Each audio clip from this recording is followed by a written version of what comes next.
Et là, maintenant, on va recommencer à parler de neige, bien sûr. Et d'ailleurs, on va aller sur le terrain rejoindre mon collègue Sacha parce que, bon, là, tu es à Brossard, sur la rive-sud de Montréal. Bon, évidemment, c'est une partie du Québec qui est très, très touchée là, par les précipitations de neige.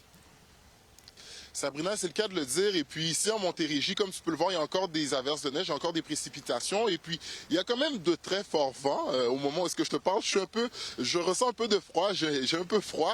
Puis il y a des citoyens qui ont été épargnés parce que la région où est-ce que je me trouve en ce moment, en Montérégie, comme je te le disais, il y a plus de 106 000 personnes qui sont présentement sans électricité, à moins que ça ait été rétabli. Mais aux dernières nouvelles, quand j'ai parlé avec Hydro-Québec, c'est ce qu'on m'a dit. Puis j'ai rencontré un citoyen qui a été un peu plus chanceux. Donc il y a monsieur Louis-Philippe qui vient de Saint-Jean sur le Richelieu qui va nous expliquer ses achats du jour.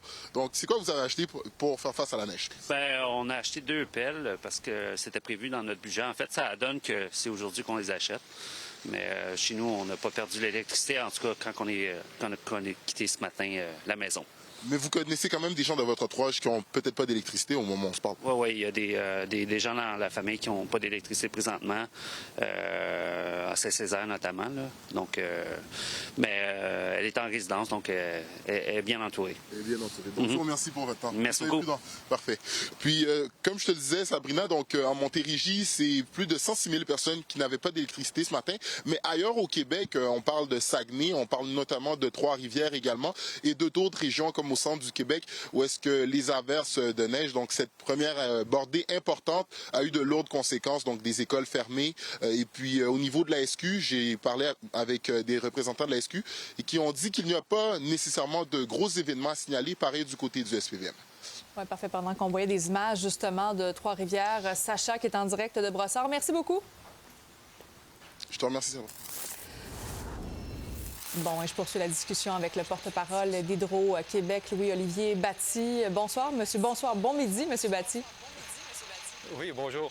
Donc, à l'heure où on se parle, c'est quoi donc l'état de la situation? Alors, au moment où on se parle, on a environ 300 000 clients qui sont privés d'électricité. C'est un peu partout au Québec, mais majoritairement en Montérégie, là, où c'est 100 000 clients, et à Montréal, là, où le chiffre diminue un peu, là, mais on est autour de 25 000 clients toujours privés d'électricité. Effectivement, on le voyait, Saint-Bruno-de-Montarville, Sainte-Julie, également quelques foyers du côté de Brossard. Mais dites-moi, qu'est-ce qui fait qu'il y a autant de foyers un petit peu partout au Québec qui sont privés de courant là, actuellement?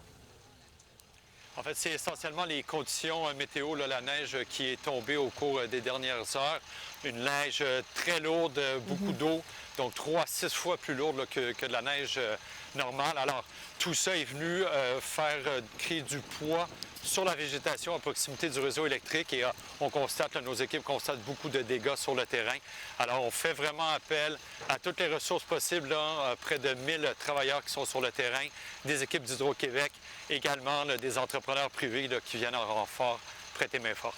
Oui. Et là, bien sûr, c'est la grande question que tous ceux et celles qui n'ont pas d'électricité se posent. Savez-vous quand le réseau sera rétabli là, à la grandeur du Québec? Là? Alors, je vous dirais, il va falloir avoir un peu de patience là, parce que les conditions météo qui continuent de sévir posent problème là, pour les déplacements, notamment pour réaliser les travaux. Mais d'ici la fin de la journée, là, il y aura une majorité de clients qui auront retrouvé l'électricité.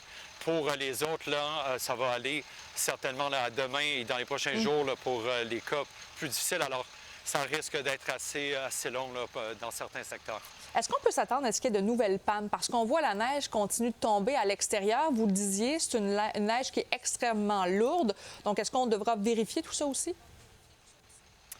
Malheureusement, il se pourrait qu'il y ait de nouvelles pannes. On annonce des vents qui vont peut-être être plus forts cet après-midi. La neige continue. Cette neige-là devait se changer en pluie. Finalement, ça n'a pas été le cas, alors le tout s'accumule. Alors malheureusement, il faut peut-être s'attendre à ce qu'il y ait de nouvelles pannes là, au cours de la journée. Et parlez-moi peut-être, en terminant, là, de la résilience du réseau d'Hydro-Québec. Là, bon, évidemment, on a cette espèce de cocktail météo. Est-ce qu'on est prêt à faire face là, à ces différentes conditions météorologiques-là? Je vous dirais, l'enjeu, ce n'est pas tant le réseau électrique qui, lui, est capable là, de subir, d'avoir un certain poids là, sur les fils. C'est vraiment la végétation là, qui pose en général problème. Alors, depuis de nombreuses années, on continue là, de faire des travaux de maîtrise de la végétation. Il faut dégager le réseau près des lignes électriques. Alors, on a des budgets pour ça et on continue là, nos efforts pour réduire justement l'incidence des pannes liées à la végétation. Parfait. Donc, M. Louis-Olivier Battier, donc vous étiez avec nous, porte-parole Hydro-Québec, pendant qu'on voit derrière vous quand même des équipes qui sont en train de travailler. Merci beaucoup d'avoir été avec nous ce midi. Ça fait plaisir, merci.